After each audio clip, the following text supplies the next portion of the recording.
দর্শক, আপনারা জানেন যে কলম্বো সিকিউরিটি কনক্লেভে যোগ দিতে বাংলাদেশের নিরাপত্তা উপদেষ্টা খলিলুর রহমান নির্ধারিত দিনের একদিন আগেই ভারতের রাজধানী দিল্লিতে উপস্থিত হয়েছেন।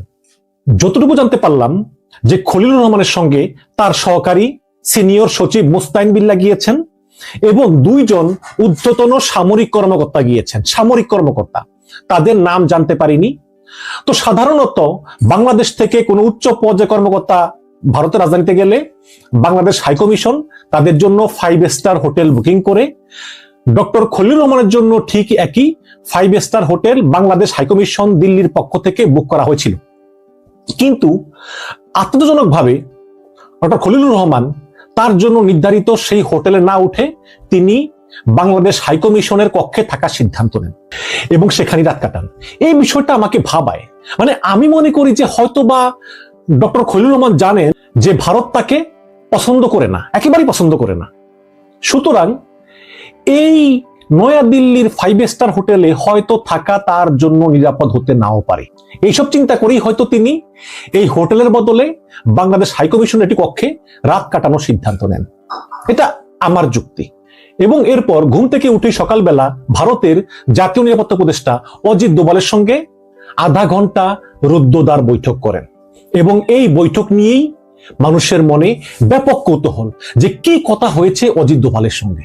এরপর কলম্বো সিকিউরিটি কনক্লেভের মূল অনুষ্ঠান শুরু হয় এবং সেই অনুষ্ঠানে বাংলাদেশের জাতীয় নিরাপত্তা উপদেষ্টা খলিলুর রহমান তিনি ভাষণ প্রদান করেন এবং সেখানে তিনি বলেন যে আমি কলম্বো সিকিউরিটি কনক্লেভকে একটি উন্মুক্ত আঞ্চলিকতাবাদের ভিত্তিতে একটি উন্মুক্ত এবং অন্তর্ভুক্তিমূলক আঞ্চলিক বহুপক্ষীয় সংস্থা হিসাবে বিকশিত দেখতে চাই। এই নিরাপত্তা ফোরাম পারস্পরিক আস্থা, সুবিধা ভাগাভাগি এবং খেয়াল করবেন কারো অভ্যন্তরীণ বিষয়ে হস্তক্ষেপ না করার নীতি অনুসরণ করে এগিয়ে যাবে। সম্প্রতি বাংলাদেশ ভুয়া তথ্য ও বিভ্রান্তিমূলক তথ্যের মিস ইনফরমেশন এবং ডিসইনফরমেশন হুমকির মুখোমুখি হয়েছে বলে মন্তব্য করেন জাতীয় নিরাপত্তা উপদেষ্টা খলিলুর রহমান। দেখেন, তিনি বলেন যে আমরা ভুয়া তথ্য এবং বিভ্রান্তিমূলক তথ্যের সম্মুখীন হচ্ছি। অবশ্যই ভারত থেকে এই সম্মুখীন হচ্ছে, এটা বলার অপেক্ষা রাখে না। আপনি দেখেন যে ভারতের প্রত্যেকটা টিভিতে বলতেছে যে শেখ হাসিনার ফাঁসির রায় নাকি বাংলাদেশে প্রচুর লোক মারা গেছে, বাংলাদেশ অচল হয়ে গেছে, গাড়ি ঘোড়া চলে না, ভাঙচুর আগুন, অথচ কিছুই নেই।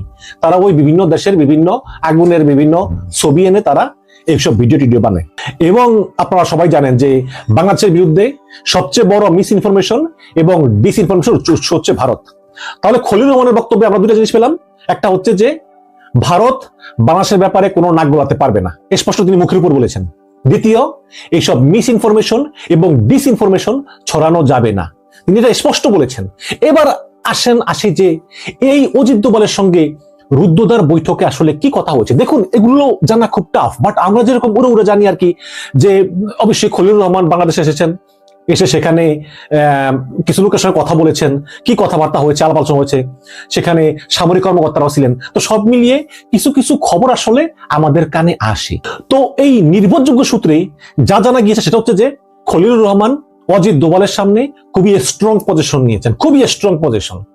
এবং খলিলুর রহমানের মনে হয়েছে যে ভারত আসলে আগের চেয়ে সুর একটু নরম করেছে। কারণ আপনারা দেখেছেন যে শেখ হাসিনার ফাঁসির রায়ের পর ভারত কি বলেছে?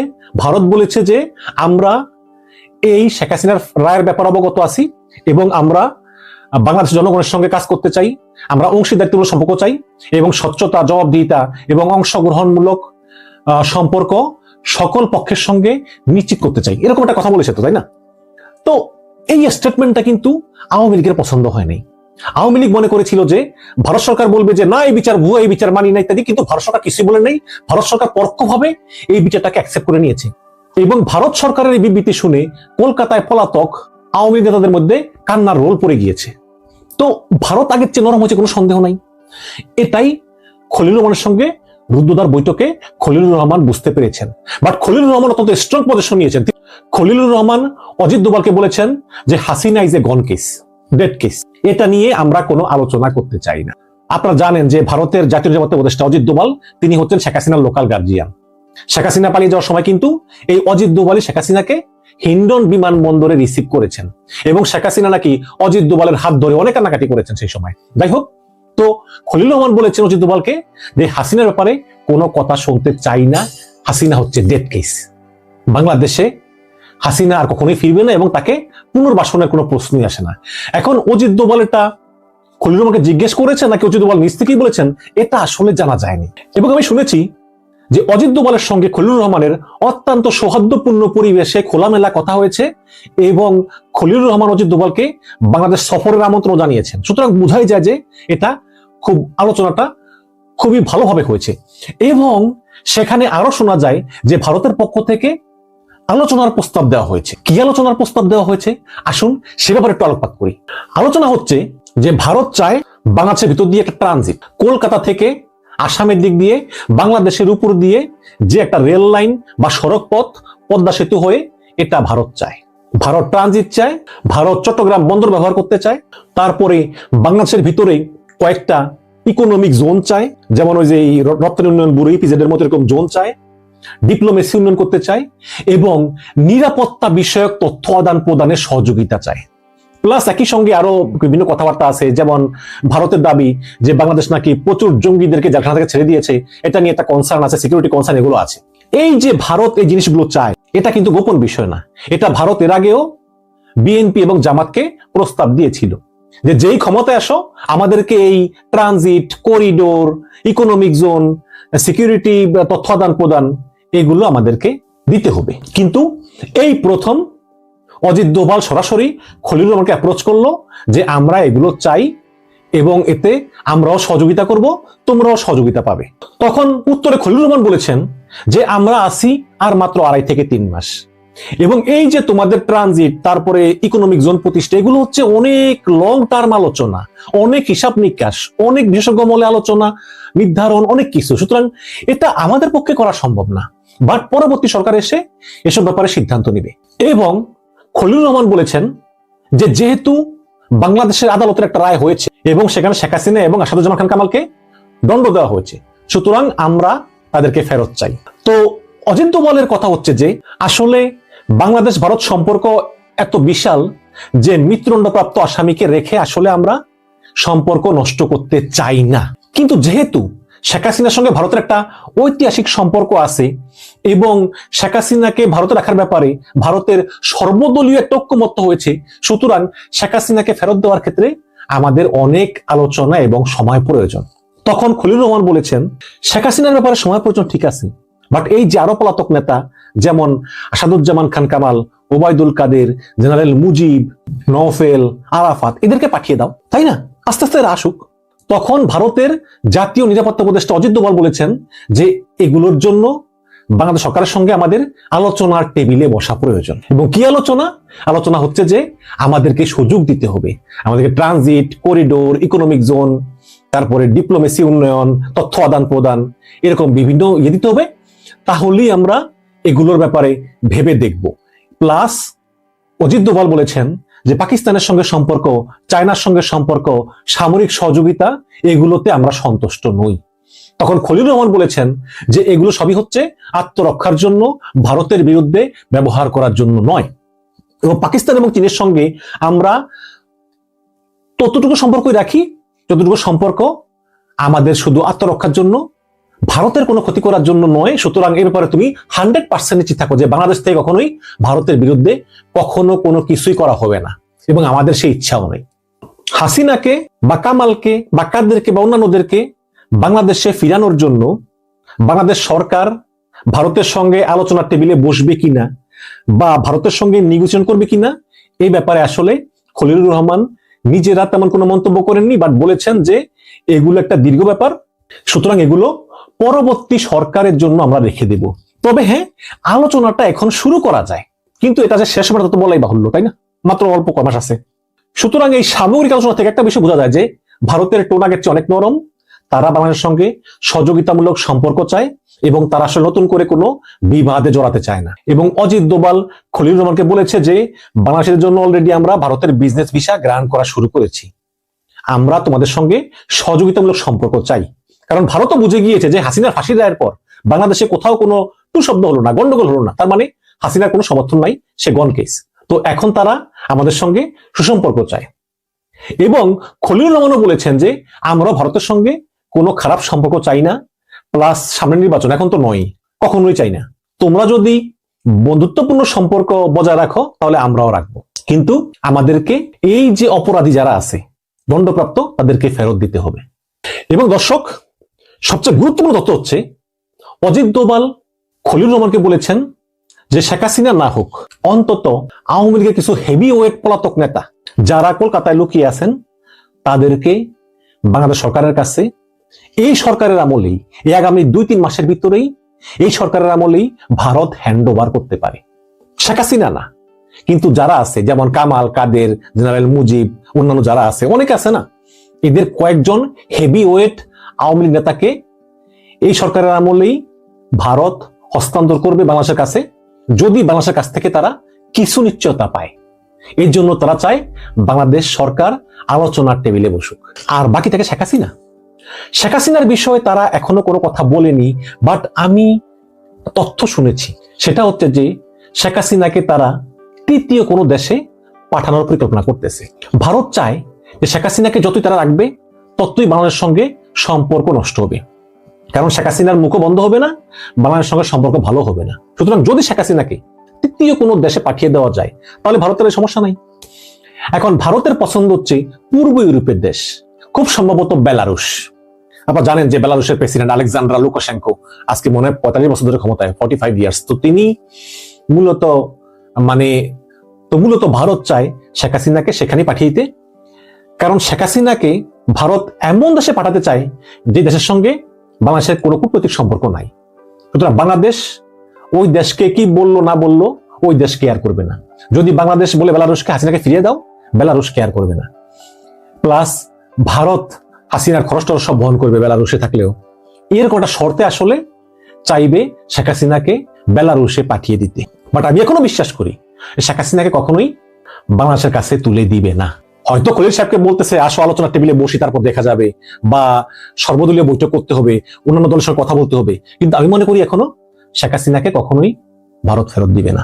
তবে খুব শীঘ্রই এই কামাল, কাদের যারা যারা আছে সবাইকেই বাংলাদেশের কাছে তুলে দেওয়া হবে যদি তারা একটা গুড ডিল পায়।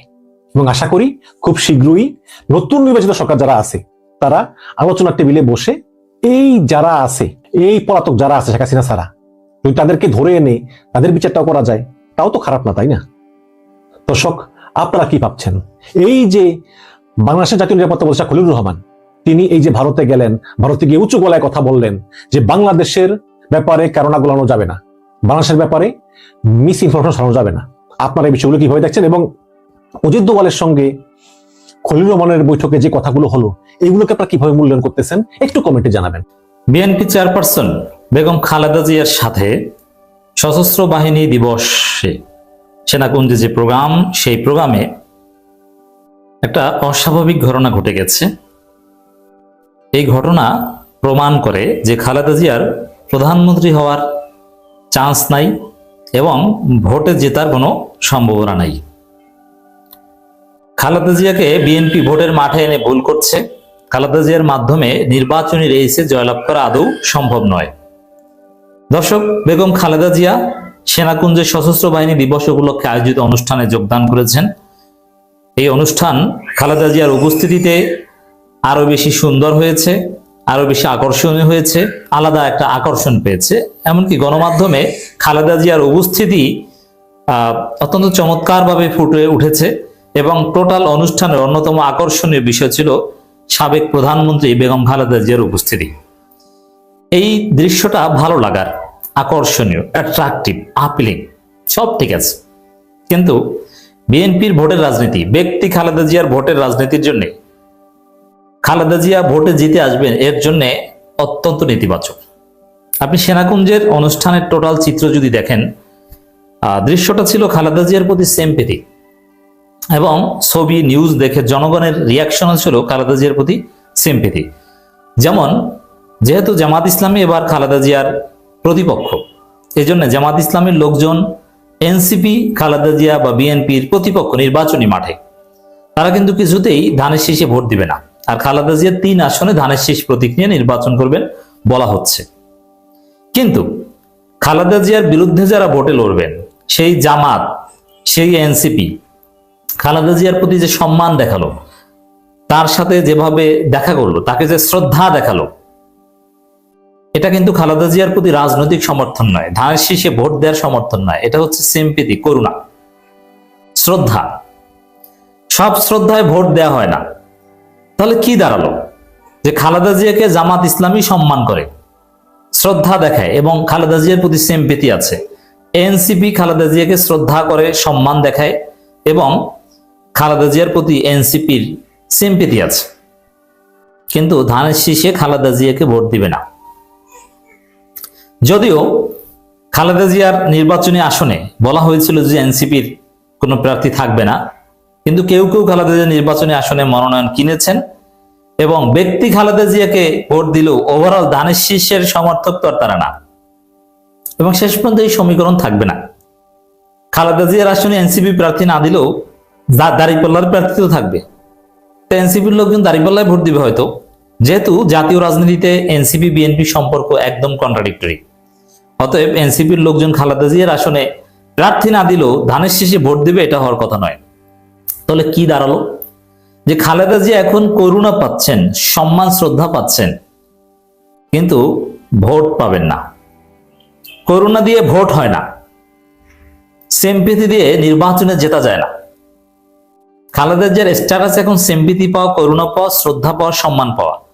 নির্বাচন কিংবা ভোটের ঊর্ধ্বে খালেদা জিয়ার এখন অবস্থান, কিন্তু বিএনপি খালেদা জিয়াকে দিয়ে ভোট করাচ্ছে। এটা খালেদা জিয়ার জন্য ডিজাস্টার হবে, জেতার সম্ভাবনা নাই। আজকে যদি খালেদা জিয়ার সাথে এনসিপি জামাতের আচার আচরণটা প্রতিপক্ষ কিংবা প্রতিদ্বন্দ্বী সুলভ হতো, তাহলে খালেদা জিয়ার একটা চান্স থাকতো যে না, তিনি নির্বাচনে রেসে অংশগ্রহণ করবেন এবং জিতবেন।